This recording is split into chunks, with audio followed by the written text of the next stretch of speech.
Peter ওপিট এই কথাটা বলেছেন সেটা অনুভব আমি করেছি।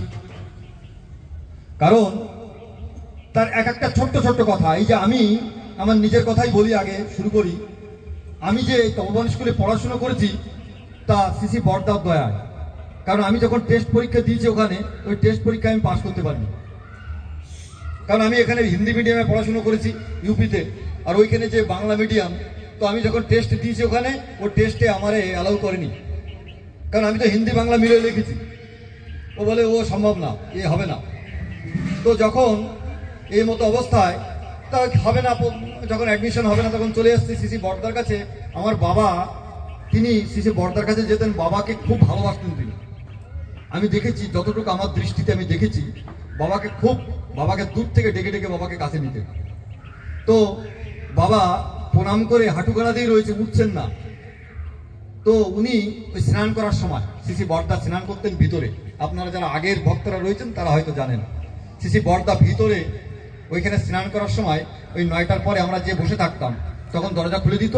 আমরা যে সিসি বরদা স্নান করার ঠিক স্নান করার আগে তেল টেল মাখানো হতো ওনাকে, বা জলগুলো রাখা থাকতো রৌদ্রে, গরম করতো, সমস্ত কিছু রেখে দিয়ে তারপরে যখন একদম স্নান করার পূর্ব মুহূর্তে পর্দাটা টেনে দেওয়া হতো, আর সবাই আমরা প্রণাম করে চলে আসতাম। তার আগে পর্যন্ত তিনি দর্শন প্রণাম দিতেন, আমরা করতাম। তো আমার বাবা তেমনি ভাবে হাঁটু গাড়াতে বসে আছেন। তখন আমার বাবাকে জিজ্ঞাসা করছেন যে কি ব্যাপার। তখন বলছে যে খুব আশা নিয়ে এসেছিলাম ছেলেটাকে এখানে ভর্তি করব, কিন্তু তা হলো না। তো বলে কি হয়েছে, সব ঘটনাটা বললেন। সব ঘটনাটাকে সুন্দরভাবে তিনি শুনলেন। শোনার পরে তিনি বললেন মাধব মাস্টারমশার কাছে যেতে।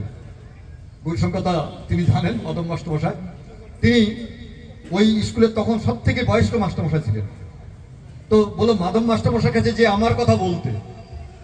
তো আমার বাবা যে তাকে বললো, ঘটনা অনেক বড়, আমি খুব শর্টে বলছি। তিনি আমার আবার টেস্ট নিলেন।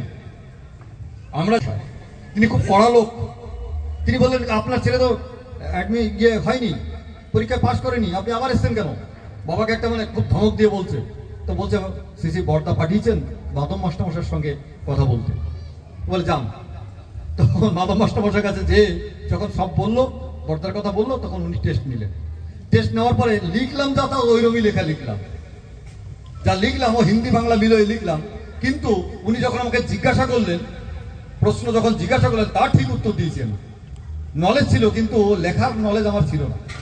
তো যখন উত্তর দিলাম, বলে হ্যাঁ আপনার ছেলে আমরা অ্যাডমিশন নিতে পারি, কিন্তু আপনাকে লিখে দিয়ে যেতে হবে, যদি ফেল করে তাহলে আমরা কিন্তু দায়িত্ব নেই, আমাদের কোনো দায়িত্ব নেই। বলে হ্যাঁ আমি লিখে দেবো। বাবা চিন্তা করলো যদি ফেল করে তাহলে 1 বছর তো থাকবে এখানে, তারপরে 1 বছর পরে নিয়েই যাবো না। কিন্তু ওই যখন টেস্টে, তারপরে উনি ওই টেস্টে যা লিখেছি তখন আমাকে অ্যাডমিশন করানো হলো। তো অ্যাডমিশন করানোর পরে ওই সিসি বরদা কিন্তু তখন থেকে আমার প্রতি লক্ষ্য ছিল। আমি প্রণাম করতাম আর জিজ্ঞাসা করতাম, পড়াশোনা ভালো করে করছিস, কি ব্যাপার কি, এরকম জিজ্ঞাসা করতেন, মাঝে মাঝে জিজ্ঞাসা করতেন। তো এইভাবে আমি দেখেছি তার জীবনে যে প্রেম, তার ভালোবাসায় তিনি বলতে ভালো করে পড়াশোনা করবি, হ্যাঁ বাবা মাকে খুশি করবি, ঠাকুর যেন খুশি হন, এরকম ছোট্ট ছোট্ট কথার ভিতর দিয়ে ভিতরে একটা প্রেরণা জাগ্রত হতো। এই যে প্রেম, সব থেকে বড় জিনিস আমি দেখেছি, অনুভব আমার জীবনের সব থেকে বড় কি, প্রথম যখন দেওঘরে আমি গেলাম, আগে ছোটবেলা গেছি তখন মনে নেই, কিন্তু আমার অ্যাডমিশন করবে বলে ওখানে যখন নিয়ে গেল, তখন আমি দেখলাম কি, আমি আশ্রমে ঘুরছি, ঘুরে ঘুরে বেড়াচ্ছি, আমাকে কেউ বাধা দেয় না। আর বাড়িতে আমাদের গ্রামে যখন আমি বাস করতাম, তখন আমি খুব দুষ্টমি ছিলাম, দুষ্টমি করতাম, খুব অস্থির হয়ে যেত লোক সব। তো সেই দুষ্টমির চোটে এত অস্থির হতো লোক যে মনে করছে দূরে থাকলে ভালো হয়। তো আমি দেখলাম যে আশ্রমে কেউ বাধা দেয় না, কেউ কিছু বলে না, আরো প্রেমের কথা বলে, আরে ভাই তুমি সরে যাও, ই করো, এই তো জায়গা তো ভালো, তাহলে এখানে থাকাই ভালো। তো ওই যে একটা টান গজালো। আর সিসি বরদা, ওই যে এখন আপনারা দেখেছেন সিসি বরদা আমরা যেখানে বসে ধ্যান করি, যেখানে বসে সিসি আচার্যদেব যেখানেই করেন, ওখানে আয়না লাগানো আছে। ওই আয়নাগুলো লাগানো হয়েছিল তখন সিসি বরদার সময়। কারণ ওই ছেলেপেলেগুলো বসে যখন ধ্যান করতো, তখন এদিকে তাকাতো, ওদিকে খোঁজা মারতো, এই করতো। তো আর সিসি বরদা কিন্তু আয়নায় দেখতেন, পরে বলতেন এই তোরা কি করিস, ওমকের নাম ধরে ধরে বলতেন।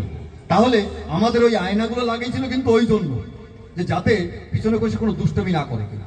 তো এমনি ভাবে তিনি ছোট্ট ছোট্ট আশ্রমের শিশুদের, আগে প্রার্থনায় মাঝে মাঝে কি হতো, এমন একটা সময় আসলো প্রার্থনায় কেউ যেত না, সবাই বাড়ি বসে বলতো প্রার্থনা করি, হ্যাঁ বাড়ি বসে করি, কেউ আশ্রমে যেত না। সিসি বরদা কি করলেন, বললেন যে আশ্রমে যারা সকালে প্রার্থনা করতে আসবে, ভোরে প্রার্থনা করতে যাওয়া অনেক কঠিন ব্যাপার। সকালে উঠে প্রস্তুতি করে স্নান টান করে সব পরিষ্কার পরিচ্ছন্ন হয়ে যাওয়া কঠিন ব্যাপার। কিন্তু তো শ্রী বর্দা বললেন যারা প্রার্থনায় আসবে তাদের টিফিন দেওয়া হবে, টিফিনের ব্যবস্থা করা হবে। সে টিফিন খুব ভালো টিফিন, মানে খেলে মানে সারা দিন আর খুব মানে এত টেস্টি।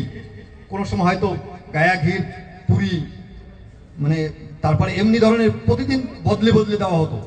তো কি করতো, প্রার্থনা শুরু হতো, গেট বন্ধ, তখন যে মশাই আসো আর গেট খোলা হবে না, আর প্রার্থনা শেষ হয়ে যাবে, বেরিয়ে যাবে, ওই নাস্তা তুমি পাবে না প্রার্থনা ঠিক সময় মতন পৌঁছতে না পারলে। এমনি ভাবে আমাদের জীবনে ছোট্ট ছোট্ট জিনিসের ভিতর দিয়ে তিনি এত সুধার করেছেন। আর তার জীবনে যে কি দয়ার কথা, খালি মানুষের জন্য নয়, তিনি এই পশু পক্ষীর জন্য যে তিনি তার কি দয়া। এই যে আশ্রমে যে এখন বড় খেঁচা বানানো দেখেছেন, অনেক পাখি থাকে, ওসব শ্রী বর্দার পরিকল্পনা। তিনি যখন প্রার্থনা করে যেতেন, প্রত্যেকটা পাখিগুলো ওই খেঁচার পাশে এসে বর্দাকে দেখার জন্য দাঁড়িয়ে থাকতো। আর বর্দা এই কোনো জীবজন্তুর ভাষা বুঝতে পারতেন। একদিন যাচ্ছেন তিনি, ওই খেঁচার পাশে একটা হাঁস পাক পাক পাক পাক করতে করতে বর্দার সঙ্গে সঙ্গে বর্দা হেঁটে হেঁটে যাচ্ছেন, ওই হাঁস পাক পাক করতে করতে যাচ্ছে। বর্দা হাঁসটার কাছে যে বলে বুঝেছি বুঝেছি, আমি ব্যবস্থা করছি। সবাই বলছে কি ব্যবস্থা করছে? একটা হাঁস বলছে প্যাক প্যাক প্যাক প্যাক করতে যাচ্ছে, বলছে তোর ব্যবস্থা আমি করছি। সবাই ভক্তরা চিন্তা করছে যে কি ব্যবস্থাটা, তা তো জানতে হবে। বর্দার কাছে যে নিবেদন কর, বর্দা ওই হাঁসটা কি বলছিল? বর্দা বলছে ও বলছে ওর মনের ব্যথার কথা, ও একা একা থাকে, ওর সাথী নেই, ও একটা সাথী নিতে বলছে। কিছুদিন পরে দেখা গেল শ্রী বর্দা কোথায় ওই সুন্দরবনের দিক থেকে ওই প্রজাতির একটা হাঁস নিয়ে আসা হলো। যখন ছেড়ে দিল তখন খুব আনন্দ, একটা সাথী ছাড়া ভালো লাগে না। তো এমনি ভাবে তার পশু পাখির ব্যাপার। শ্রী বর্দা পুরীতে যাচ্ছেন, সময় হলে বলবো। শ্রী বর্দা পুরীতে যাচ্ছেন, তো তার গাড়ি সঙ্গে অনেকগুলো গাড়ি যায়।